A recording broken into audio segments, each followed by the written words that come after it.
我从台北回到大陆，生日那天，我花6万买了个包。男朋友知道后暴跳如雷，什么包包那么贵？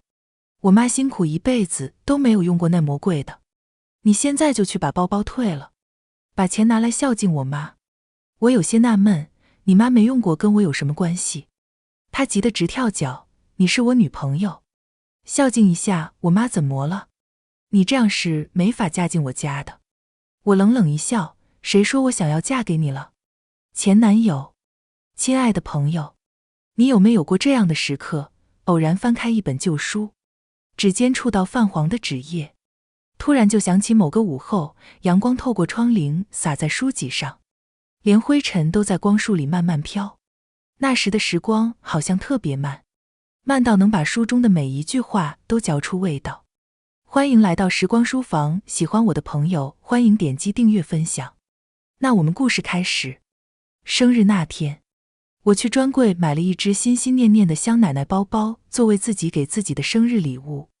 在餐厅用餐时，男朋友高汉明故作不经意问道，你这个新包还挺好看的，蛮适合你，得好几百吧。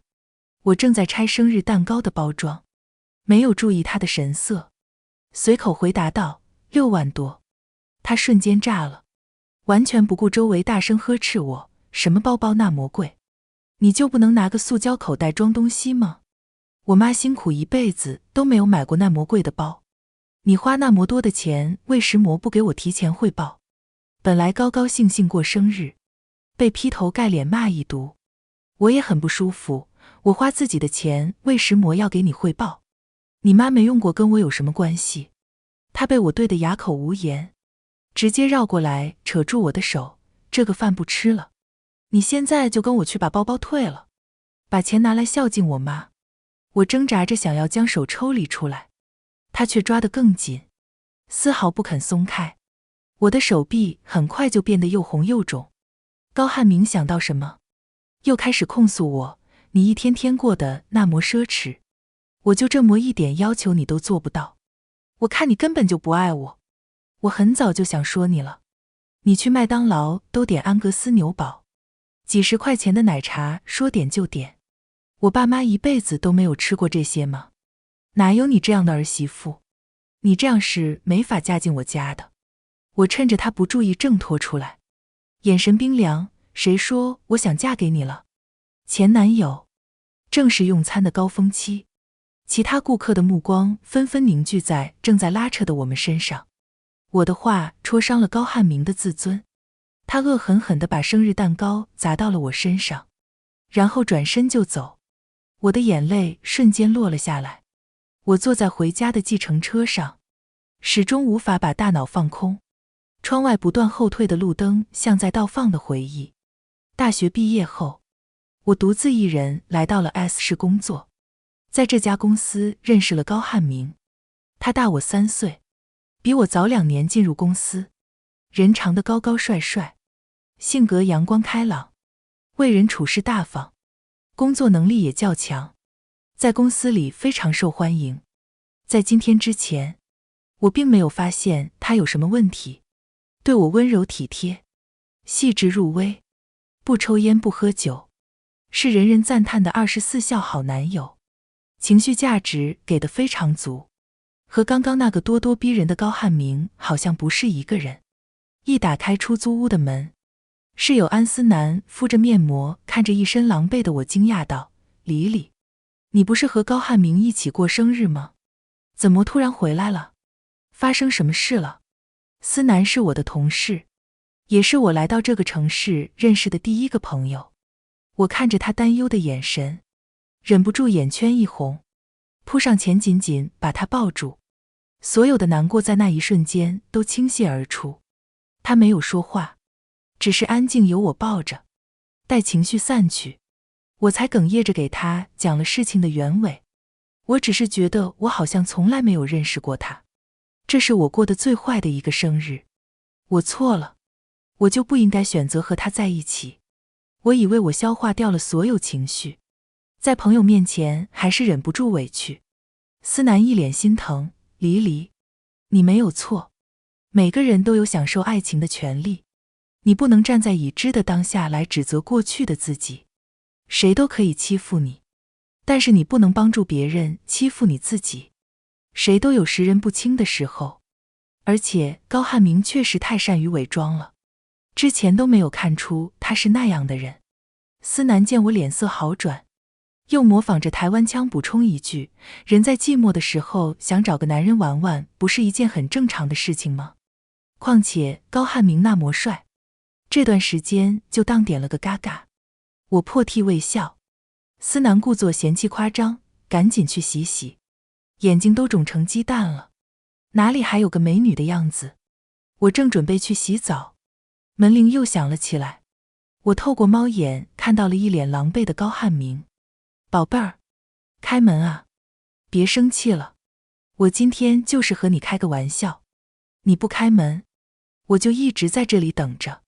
我懒得理会，兀自回到房间休息。第二天，我收拾好准备出门，一打开门，就看见一道颓废的身影。高汉明眼下青黑，下巴冒出一层浅浅的胡茬，身上的衣物皱巴巴的，手里还拿着一袋小笼包。老婆，你终于出来了，这是我给你买的早餐。我还在生气，实在给不出什么好脸色。老婆，你听我解释，我没有贪图你的钱的意思，我只是觉得我妈太不容易了，一辈子都没用过这些，你确实太奢侈了。你的护肤品和首饰好多都是我现都没有见过的，这些东西的性价比太低了，不如拿来孝敬一下父母，毕竟你都是我的人了。我也是把你当老婆才这样说的，换做别人，我肯定不会这样的。这一切都是为了我们的未来，你要学会过普通人的日子。这些话听上去冠冕堂皇，但是我总是觉得哪里不对劲。我顺着他的话试探道，要不以后我把我的工资卡交给你。他非常满意的笑了，露出了一副你终于懂事了的眼光，迫不及待道，就是嘛，夫妻本是一体，哪里需要计较和算计那么多。瞧瞧，他三言两语间，计较和算计的人反而是我了，真是诡计多端的穷男人。我从来没有像那么清醒，他并不是真心想要来道歉，而是他想明白了，我这个人吃软不吃硬，只不过是想要通过打感情牌来达成他的目的。以前，我的爱给他上了滤镜，所以我才不会看到某些细微的痕迹。我深吸一口气，所以你妈不容易是因为我，或者说你妈是你谈了恋爱之后才不容易的。我不接受你对我无端的指控。还有，我也不是你的人，我们也只是谈过恋爱，也不是什么夫妻，而且现在我们已经分手了。他的目光定在我背的包上，愤怒地把小笼包砸到了地上，破口大骂，亏我还尽心尽力地哄那么久，搞半天你他妈就是个虚荣又自私的婊子，我还真是瞎了眼了。他气急败坏，恼羞成怒的样子和乡下想要占别人便宜莫占到的无赖一模一样，这才是他的本性。我开口嘲讽，我的钱花在哪里都可以，就是不花在你身上，因为你不值得。高汉明气地放下狠话，你还想不想在公司混了？我不屑一笑，公司是你家开的啊？转头就走，懒得理会他的风言风语。但是我和高汉明的梁子彻底接了下来。高汉明销声匿迹了好几天。这一天，我坐到工位上，突然意识到有一道目光时不时望向我。我趁着目光的主人不注意，突然回头探了过去，身后工位的秦莎莎满脸幽怨地盯着我，真是莫名其妙。我直接开口道，你找我有事儿？她摇了摇头，把键盘敲得噼里啪啦，打字那么快，一看就不是在正儿八经干活，真是生怕别人不知道她在摸鱼。我懒得理睬。下班时间刚到，我刚从洗手间回来，就听到此起彼伏的起哄声，一种不祥的预感浮上心头。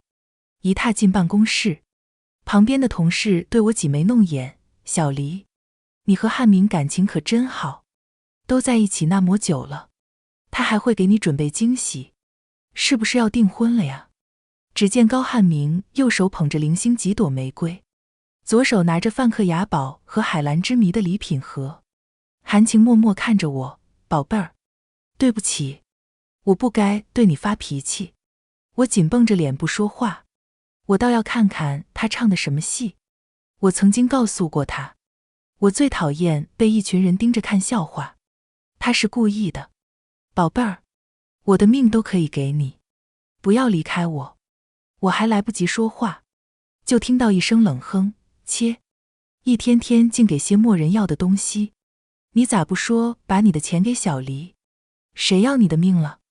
小黎又不是捡破烂的。”思南早就看不惯高汉明那副虚伪的嘴脸，忍不住对他。高汉明满脸受伤的表情：“宝贝儿，你不就是要梵克雅宝和海蓝之谜吗？我都买给你了，以后我每个月工资都交给你，如果不够，我就去卖血。只不过新款包包要等等，我已经去借钱了，实在不行，我就去网贷，一定满足你的心愿。你能不能不要离开我？”众人看向我的目光充满了鄙夷和厌弃。啧，看不出来，莫心离那么会捞啊。汉明这简直是 S 是第一深情了。为什么真诚的人总是遇不到真诚的人呢？尤其是秦莎莎，她气得脸色通红，咬着下唇大声道：“呸！拜金女，真不要脸！我说那些包包化妆品都哪里来的？原来是捞来的呀！某些人真不值得。”我看着他满脸不忿的样子，再结合他之前幽怨的眼神，一下就明白了他的小心思，不如珍惜眼前人是吧？他的脸由红转青再转白，梗着脖子想要反驳，却支支吾吾，半天只蹦出个你。看着围观群众，我有些不耐烦。我扔掉的垃圾你想怎么捡都没关系，只是不要一天天像个怨妇一样盯着我。再转向故作深情的高汉明，我深吸一口气，强行压下心中的烦躁。我什么时候要你给我买这些了？高汉明满脸委屈：“你想要离开我，不就是因为我没给你买你想要的吗？”我差点气笑了，他是会倒打一耙的。他拆开梵克雅宝的包装盒，拿起项链递到我面前，小心翼翼祈求道：“宝贝儿，你给我一点时间，一切都会有的。”那个样子要多卑微有多卑微。吃瓜群众们义愤填膺。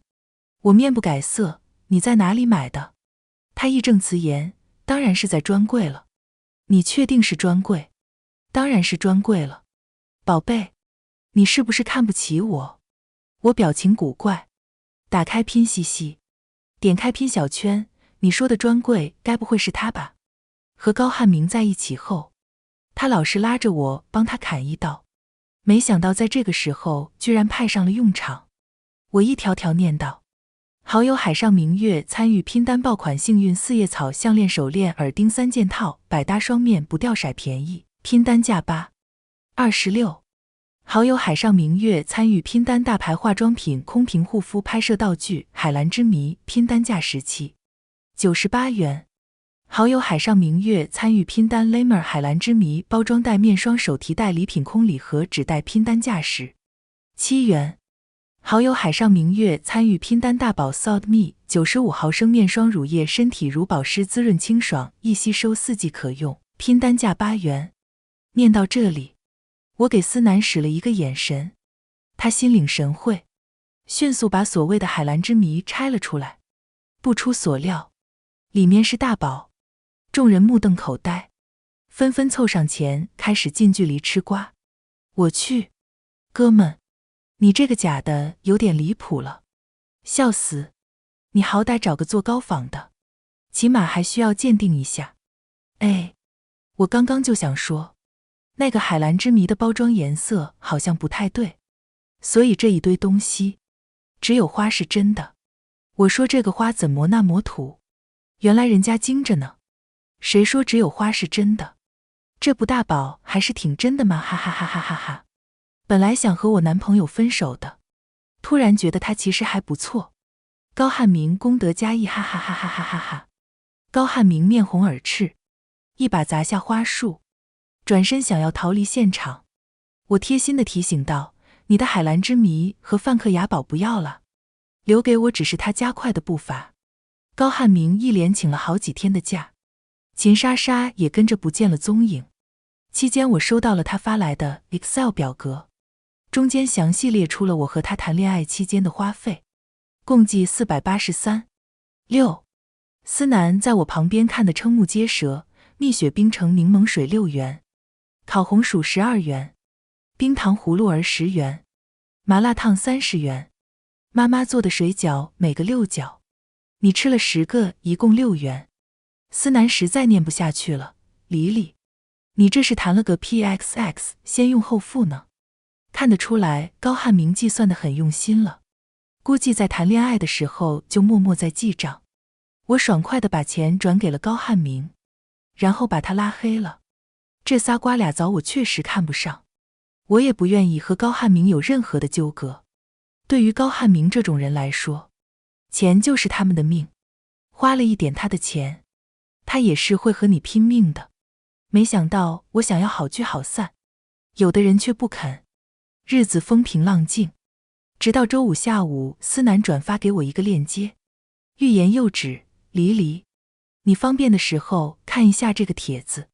我放下手中工作，点开了这个链接，劝大家不要找太物质的女生，这种女生花钱大手大脚，只会吸血身边人，自私自利，光会张口要礼物，完全不会付出。比如我思某位女生，我和她在一起的时候非常上头，现在分开了我才看清楚她的真面目。现在一细想，她那个年纪哪里来那么多的名牌包和贵妇护肤品，估计背着我被有钱人包养，早就被玩烂了。我说之前魏石魔一直不让我碰呢，原来是怕我发现她身子不干净，亏我还捧着有钱人玩烂的二手货当小白花呢。也就我傻，在一起的半年，我为他买花，带他泡温泉，带他去吃好吃的，随时接送他，付出了大量的时间和精力，人家理所应当收下了。即使如此，他还是不满足，还是觉得我莫给他买名牌包包和首饰，和我闹着分手。我卑微求复合，没想到还被他摆了一道，抑郁了那么些日子。我算是想通了，有些花就是有毒的。我为了他买了车和房，背上了贷款，压力大得不得了。没想到人家根本就没有打算和我有未来。对于八卦，人类有着天生的热忱，不知道经过多少次转发和点击，这个帖子已经被顶到了最上面。发帖人的指向性非常明显，说的是谁，大家基本都能猜出来。一堆人也匿名回帖安慰他，并且一同谴责帖子里的拜金女。兄弟们，看到了吧？这就是活生生的例子。男人的钱就是给女人看的，不是给女人花的。纯爱战士应声倒地，恭喜兄弟脱离苦海。遇到这种顶级捞女也只能自认倒霉了。女神居然是这种人，亏哥们几个暗恋那么久。谢谢兄弟帮忙排雷了。天涯何处无芳草，不如珍惜眼前人。真是无语他妈给无语开门。无语到家了。高汉明以退未进，想要破坏我名声，逼我低头这件事，在他的描述里是一句轻飘飘的，被我摆了一道。果然，男人一卖惨，全世界的人都稳了上来。这个该死的爱男的世界。思南担忧地看着我，李李，你怎么想？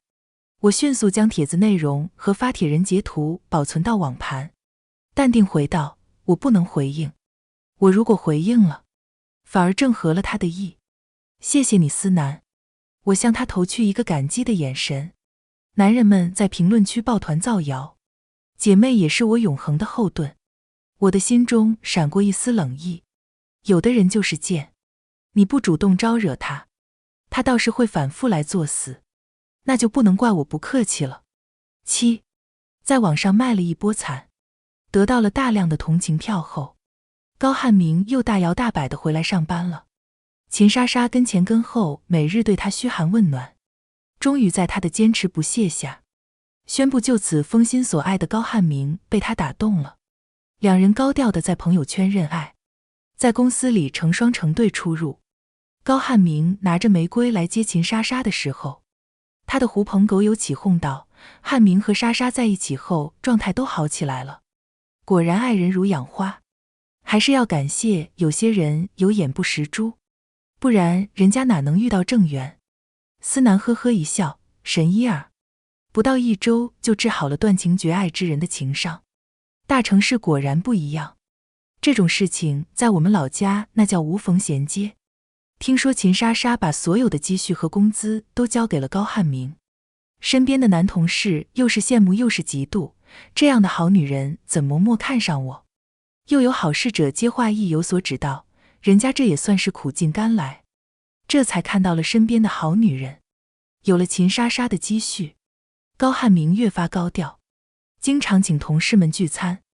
高汉明来接秦莎莎的时候与我迎面撞上，他打扮得人模狗样，跟之前那个叫嚣着要我勤俭节约配合他过苦日子的仿佛是两个人。果然，人一有钱的第一件事情就是忘本，只可惜由俭入奢易，由奢入俭难。秦莎莎还没有出来，高汉明突然叫住我开口道，和你去过的餐厅。我没有带他去。所以呢？他满脸嘲讽，因为他值得更贵的。我一脸无所谓，真巧，和你去过的餐厅我也没有和他去过，因为他会带我去更贵的。他面色扭曲，忍不住想要发怒。这个时候，秦莎莎走了出来，狐疑地看了高汉明一眼，又一脸警惕地看着我。我满脸不屑，我没有去捡我丢掉的垃圾的习惯。二人在原地又惊又怒，却无可奈何。高汉明甜蜜地晒出送给秦莎莎的 LV 包包，并配文贤妻扶我青云志，我还贤妻万两金。秦莎莎在评论区回复道，贤妻不要万两金，只要待他如初心。我一阵恶寒，鸡皮疙瘩快掉一地。秦莎莎拎着高汉明送的包，每天在公司嘚瑟地走来走去。主要是在我面前，我不为所动，冷静地看着两人上蹿下跳的表演。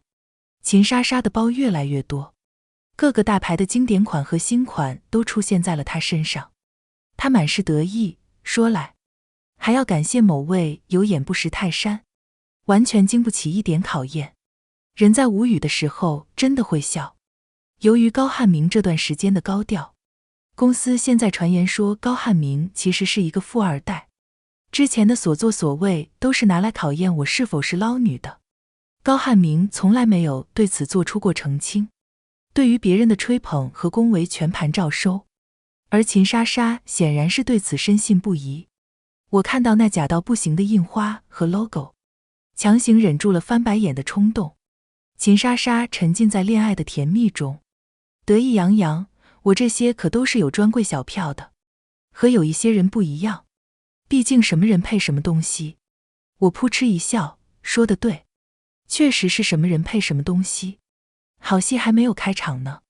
接下来的日子，高汉明和秦莎莎的朋友圈频繁晒出来了在澳门各个豪华酒店套房的度假照片，纸醉金迷，奢华至极。有同事羡慕的不行，向秦莎莎打听。秦莎莎一脸倨傲，都是澳门那边的男公关送的，毕竟汉明是高净值人群，那边的人都是求着我们去，酒店、餐饮还有筹码都是免费的。汉明智商高，脑子灵光，还赚了不少呢。汉明还说，我们其实早就财富自由，可以不用上班了，只不过嘛。他阴阳怪气地看了我一眼，我也不恼怒，帮他接上，在这里才能继续恶心我是吧？秦莎莎没想到我那么直接，反而不知道接什么。我低头给对面转账，辛苦了。对面又给我发来消息，不辛苦，感谢推荐，我这个月的业绩应该有了保障。那我就提前恭喜你了。石高汉明这段日子出尽了风头，浑身奢牌，走到哪里都有人吹捧他，全然没有之前的狼狈样。自我和他分手后，他和秦莎莎以及那一帮子跟班致力于在每个地方给我添堵。这一天，我被告知原本已经定了是我的评优名额变成了高汉明。思南很是气愤，太过分了，凭什么说换就换？我拍了拍他的肩膀，示意他冷静。李李，你就那么看着他们乱来吗？这个时候，高汉明满脸得意走了进来，故意放大音量，感谢大家对我的支持和认可。今天晚上我请客。他说完，又轻蔑地在我脸上上下打量了一圈，牝鸡司晨，娘儿们家家的就应该回去相夫教子。他的跟班们立马附和道：就是就是，女人家家的和男人争什么？一个个都要当武则天吗？秦莎莎并没有觉得他们说的有什么不对，反而一脸赞同。女人嘛，相夫教子就是天职，一天天在外面抛头露面的像什么样子？我不屑地看着他，那你为石磨要收女人的钱呢？秦莎莎的反应比高汉明还快，她脸上全是甜蜜。我愿意把我的钱给我老公，有的人想给我老公，我老公悬看不上呢。说完还有意无意地上下扫视我。高汉明对他的表现非常满意，又转头对我道：你给我跪下来磕头认错，然后把你的工资都交给我，我考虑考虑给你个名分。我的母语是吴语。我勾了勾嘴角，秦莎莎心中却警铃大作，她紧紧拽住高汉明的手，结果高汉明完全不理会她的小动作，她又不敢对高汉明发脾气，只能把矛头转向我。狐狸精，不要脸，怎么谁都勾引？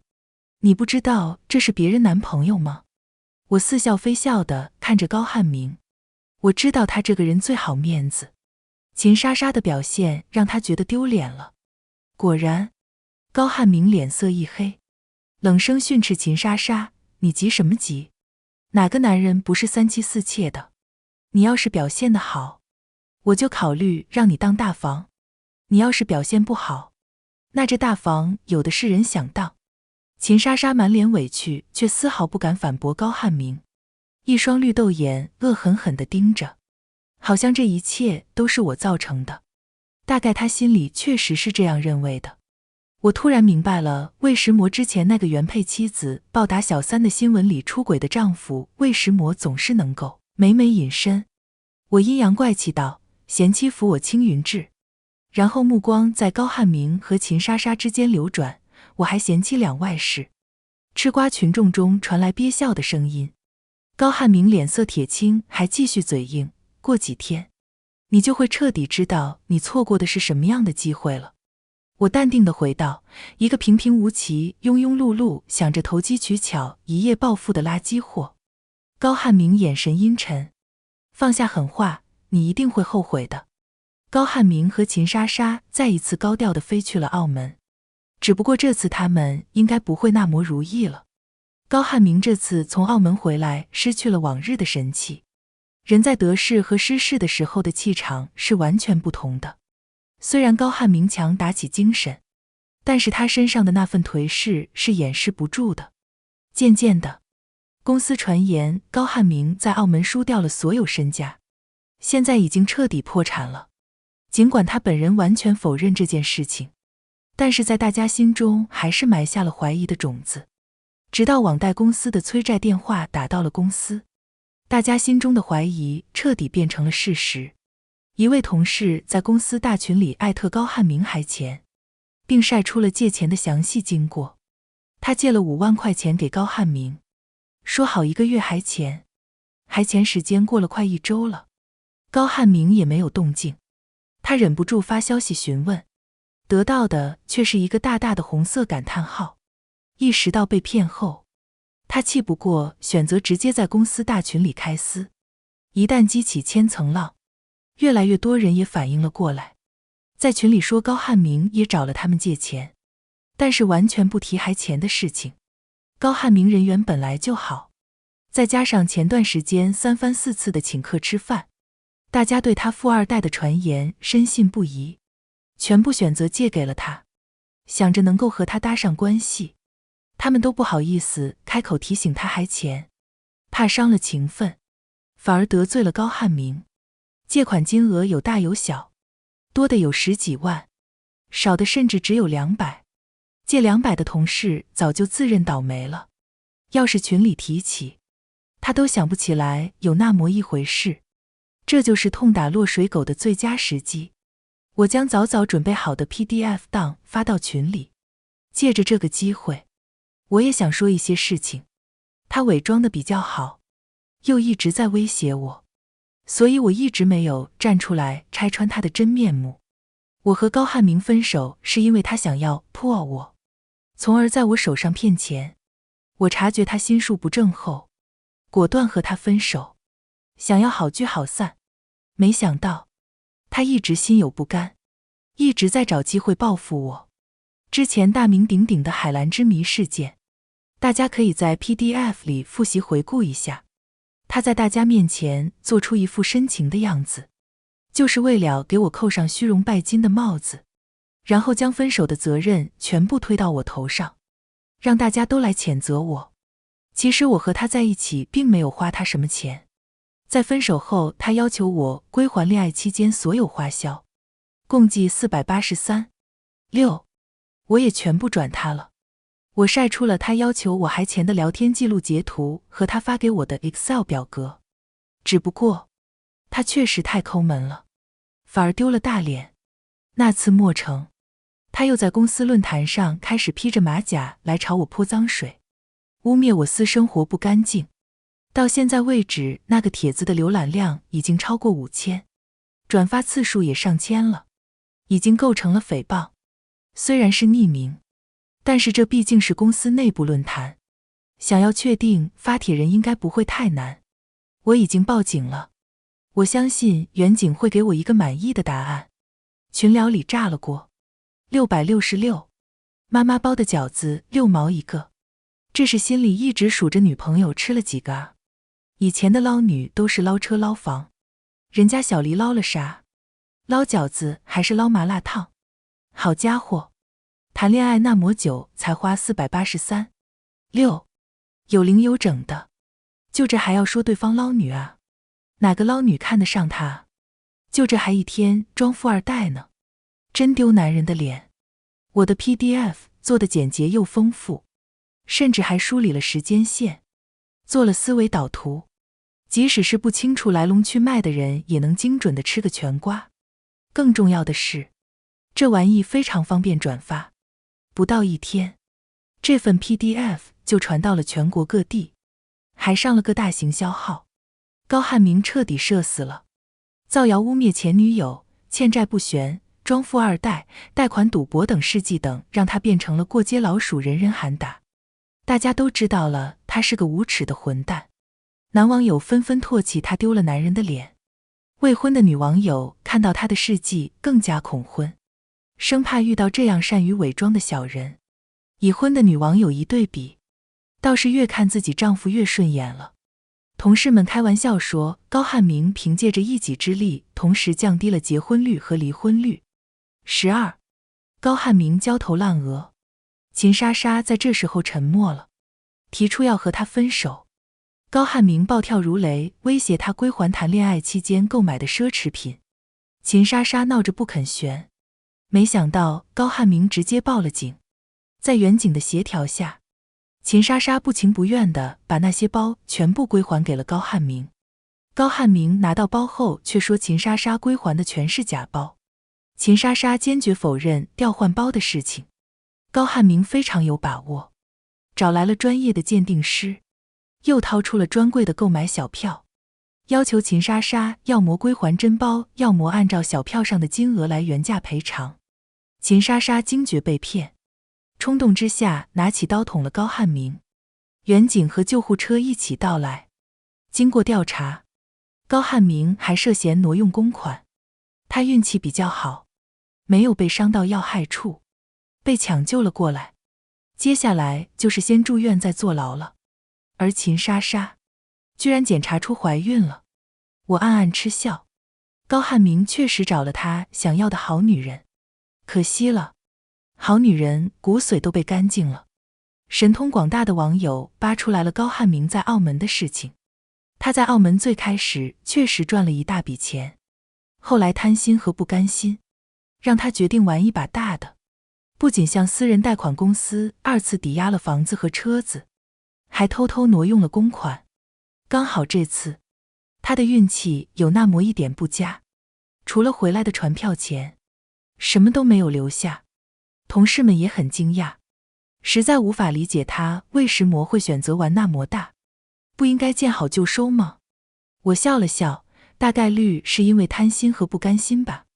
经过调查，秦莎莎确实没有撒谎，她归还的包就是高汉明送给她的那些，是高汉明同时在专柜和高仿买了包，高仿的就送给了秦莎莎，正品则是收了起来，准备转手卖给奢侈品回收店。